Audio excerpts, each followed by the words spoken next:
Hello, it's Amy. I'm back again with the Journal of Emily Shore, the diary of a teenage girl living in the 1830s. And we are in the year 1835 and beginning we're on the wrong page here. We have finished July 1835. Sticky note bookmark. We are on August 19th, 1835, which was a Wednesday. The removal of my cuckoo into the large dove cage has made a sudden and remarkable change in his disposition and habits. All his gentleness, docility, and familiarity have disappeared. It is true he had already begun to display a revengeful temper by his hatred of a certain stick which I used to drive him from the top of the bed, and which he always fought furiously whenever he saw it. But now he has become the most savage, proud, ferocious little bird that I ever beheld. He imagines that, instead of being a visitor in the cage, it was made on purpose for him. And he treats the rightful owners with great tyranny and contempt if they approach him or examine his food. He strikes them with his wing and often gives them a sharp peck when they return. If I or anyone else comes to the cage, he receives me with steady dislike, raises his wings, bristles up the feathers of his head, and glares ferociously. If a finger is shown to him, he flies at it, screams, hisses, flaps his wings, and bites very hard. The expression of his countenance is quite changed, and he looks ill-temper personified. As to his habits, his appetite is much diminished. He is not tumultuous to get his food, eats it deliberately, and is satisfied with 3 or 4 meals a day. He also shows that he never did before some degree of timidity and flutters about when the cage is opened from behind. 5 days ago I saw 2 young swallows sitting on the edge of a water spout under the roof, where was probably their nest. The mother, meantime, was hawking for flies, and several times in our presence gave some to one of the young ones. This she did on the wing by a quick and almost imperceptible motion. Papa called my attention to a very curious piece of instinct on her part. She hawked in circles, enlarging the circle every time, by which means she avoided the possibility of going again over the same ground. And Emily Shore and her family kept many birds, as we've seen over the course of these entries. But it seems they didn't always understand that some birds are going to be territorial, and that you can't just put birds that don't know each other, together in an enclosed space or too close, because just with any other animal, they will get a little bit aggressive.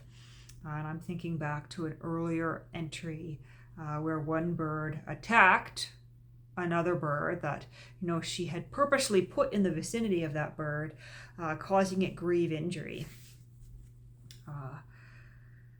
But moving on here, I am not always pleased with how they looked after their birds, or the number of wild birds that they took from the wild into their home as pets.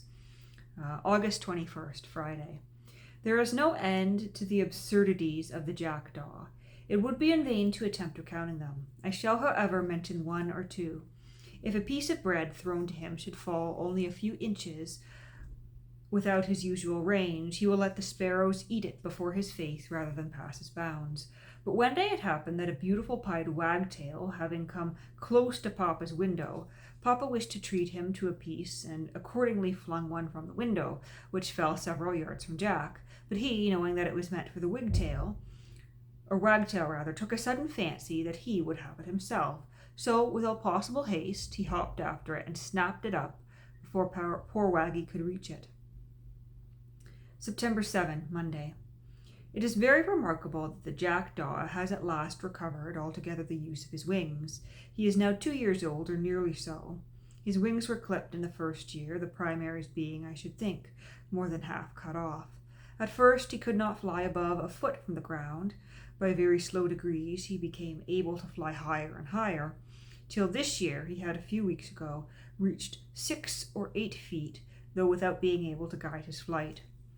At length, on Saturday, September 5, he astonished us all by taking a high, steady flight of 20 or 30 yards, and yesterday he was in full possession of his volatile powers, soaring over the garden at pleasure. What is interesting is that he can now depart entirely if he chooses. He remains as tame as ever, coming at Papa's call, eating out of his hand, giving his head to be stroked, and oddest of all, when Papa reproves him for ill temper or rudeness, he quietly submits and shows every token of penitence. He retains his antipathies and against particular people whom he scolds and fights, and he walks quietly over the lawn as he used to do. September 9, Wednesday. In the study of natural history, it is particularly important not to come too hastily to conclusions, but to study facts from observation frequently and most carefully before any inference is drawn from them. Any inference is drawn from them. I have always most particularly attended to this, but still it is provoking to find myself often making blunders from want of observing with sufficient carefulness at first. What led me to these remarks is that I greatly suspect I was mistaken in attributing the sound chick-chack to the marsh tit, and I am pretty certain it is the chiff-chaff. As far as I can read, Virgil does not excel in drawing of characters. Aeneas is nothing but the pious Aeneas, goddess-born with broad shoulders, heaving a sigh from the bottom of his breast. And Achates is nothing at all but the faithful Achates. Dido is merely a magnificent queen desperately in love with Aeneas, and Ascanius is a most affectionate little boy, and no more. There is something almost ludicrous in the trick solemnly proposed by Corbius of assuming the arms of the slaughtered Greeks. And I can never get it out of my head that Achaeus is refusing to escape Troy. In refusing to escape Troy, really meant to be coaxed and persuaded into complying, that he might have both the merit of the intention of dying and the convenience of really living. I very greatly prefer Greek to Latin.